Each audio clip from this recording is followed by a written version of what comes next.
I'm Charlie Bride of Gold Derby, and today I am joined as part of our Meet the Experts panel on reality and nonfiction programming. I'm joined by Karina Holden from Love on the Spectrum on Netflix and Toni Ireland from The Traitors on Peacock, both producers of their programs and Emmy nominees this year for their respective categories. The first question I want to ask for this panel is, reality television is a very pretty new thing when you look at the history of television. It's only become very popular in the last like 25, 30 years. And I'm curious as to what was your first encounter with what we would now call reality television, and what has made that a desired field for you to work in? And I'll start with you, Karina. Oh my goodness, it's a great question.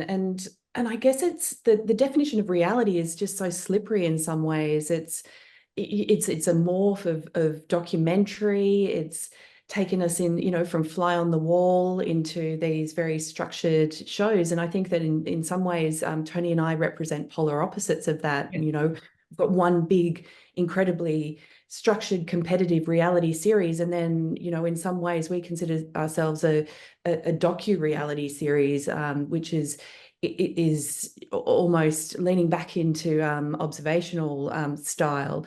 So that in itself makes it hard to pin down exactly when you would say, when did you first start watching reality? Because the definition of that has changed so much. I know that in Australia here, there was a very successful series when I was growing up that was literally just people hanging out in the house of a family called Sylvania Waters, with a really hilarious cast of people that we all fell in love with. And then we were all told that was reality television in the early days, because it was so unscripted and it was just throw people in and see what happens. But I mean, I've just been a massive fan of reality television formats over the years, and things like Traitors, strategy games. The space that this has traveled into is so fascinating. And so, I mean, we're the luckiest people, I think, working in nonfiction, to be in a playground where we can intersect all of these ideas about real people and scenarios, and spin it and watch how things unfold in such a spontaneous way. It's such an exciting part of television to really be able to work in. Absolutely, I totally second that. And I think for me, the most exciting thing of our job is that it involves real people.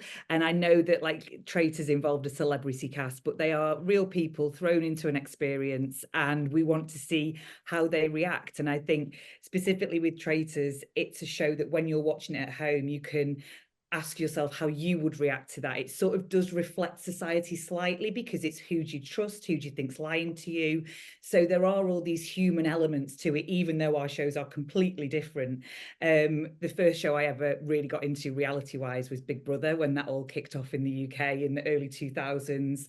It was just incredible. It was amazing. But I absolutely love dating shows, and watching shows like Love on the Spectrum is just, it's so warm and positive, and I think that people really enjoy that. I know we get, potentially in Traitors we get drama as well, but there's got to be heart and warmth to it, and that's what we always try to include to balance everything out. And I think people enjoy watching real people.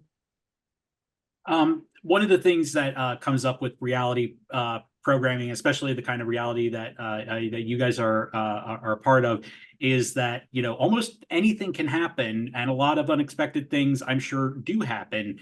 And I'm curious as to, with your experiences with shows that you've been a part of, what's been the most unexpected thing that's had to be dealt with during the filming of one of those shows? And let me start with you, Toni. Wow. Okay. I would say, well, for us, I'll talk about Traitors, that it's because it's a game. We're hands off in terms of who the traitors pick to murder, who gets recruited, all of that. So we never have any idea where this game is going, and that's actually really thrilling for us as producers. So as we sit there and we'll watch the conclave, we have no idea who they're going to murder and what they're going to do. So that's really exciting.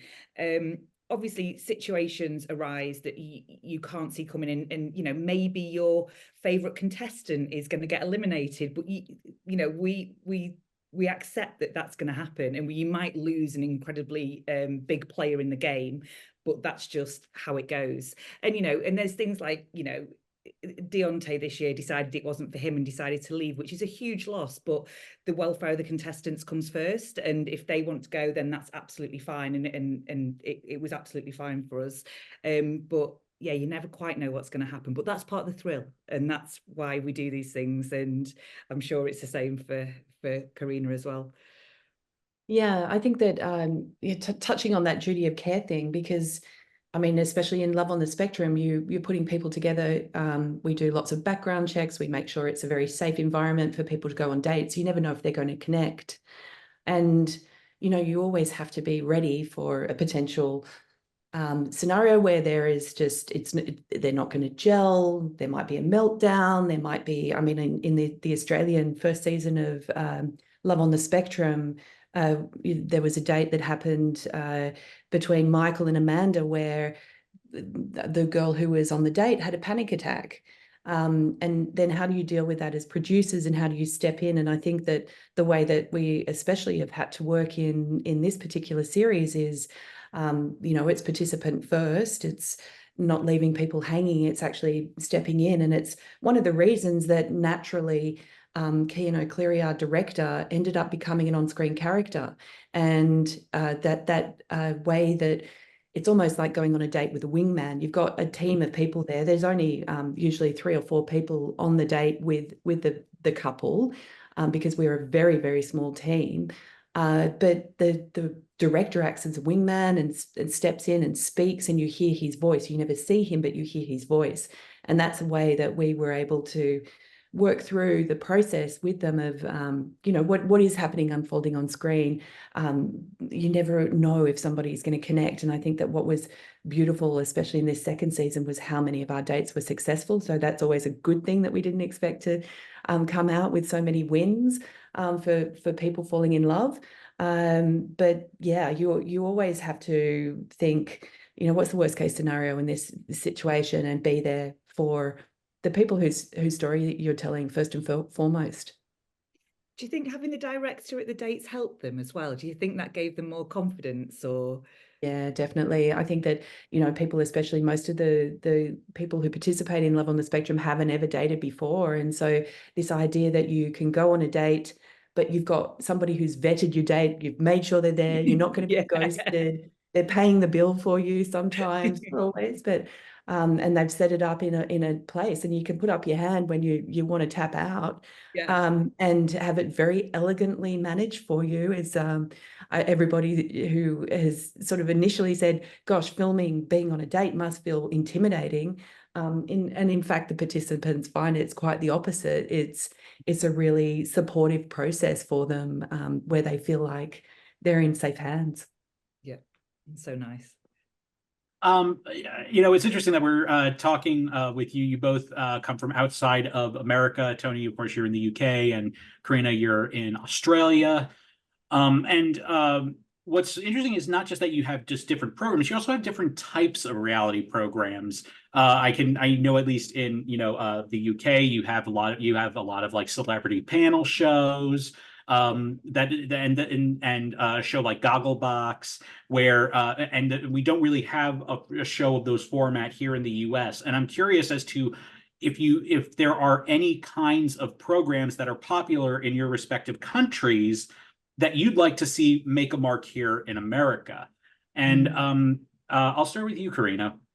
Gosh, it's a good question, because I guess one of the things that we have that's quite glorious in Australia is we have really great public broadcasting, and I would say the same's true of the UK as well, wouldn't it, Toni?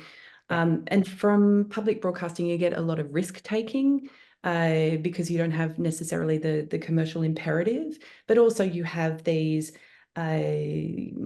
charters these broadcasters have to be able to represent broad multicultural society, to deliver on veracity of truth and this type of thing. And so when you work with a broadcaster that has a charter like that, and then you're allowed to work in the nonfiction space, and then they want to chase audience, and so therefore you're leaning into popular reality tropes, I think it encourages really interesting original thinking. And so, for example, in Australia, I was involved in a series that I developed called Go Back to Where You Came From, which was taking people who had very different views on migration and taking them on a journey of back to the origins of refugees, for them to actually experience that for themselves, to see if you could change their mind. And I think that idea of changing people's minds has driven a lot of the reality television that has come out of Australia, because it has been from public broadcasters.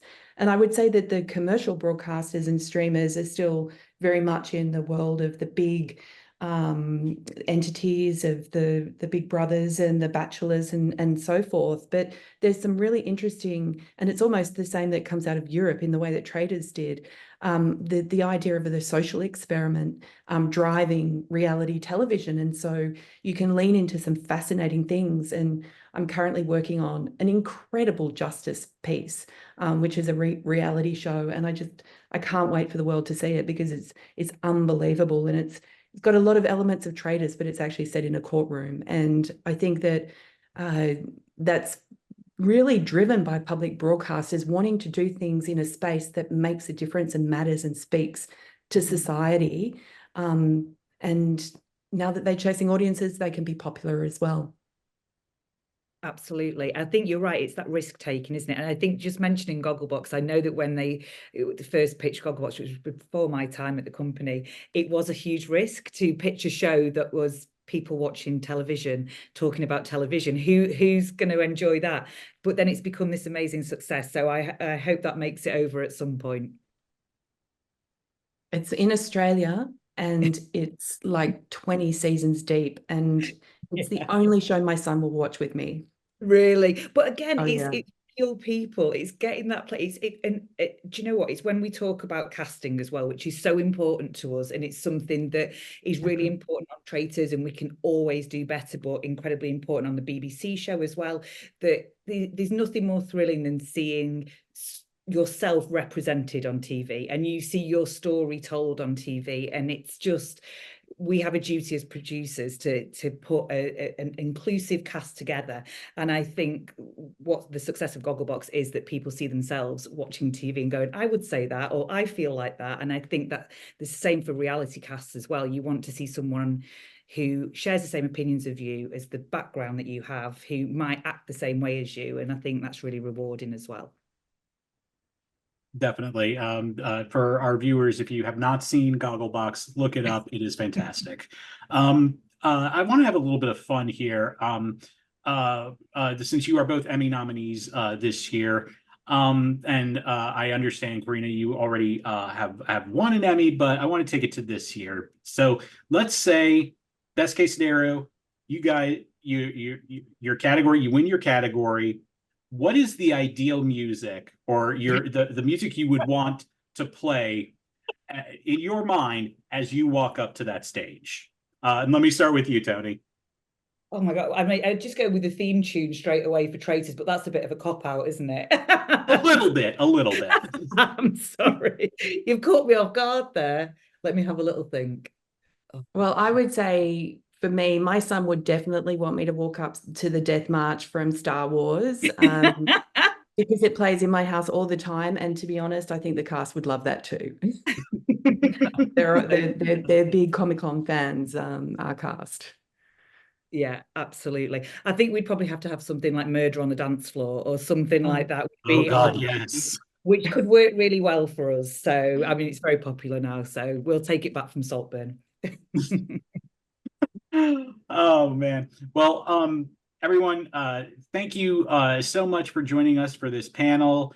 We wish you all the best, and everyone keep on coming to Gold Derby as the Emmys come up in September. Thanks so much, everyone. Thank you. Thank you.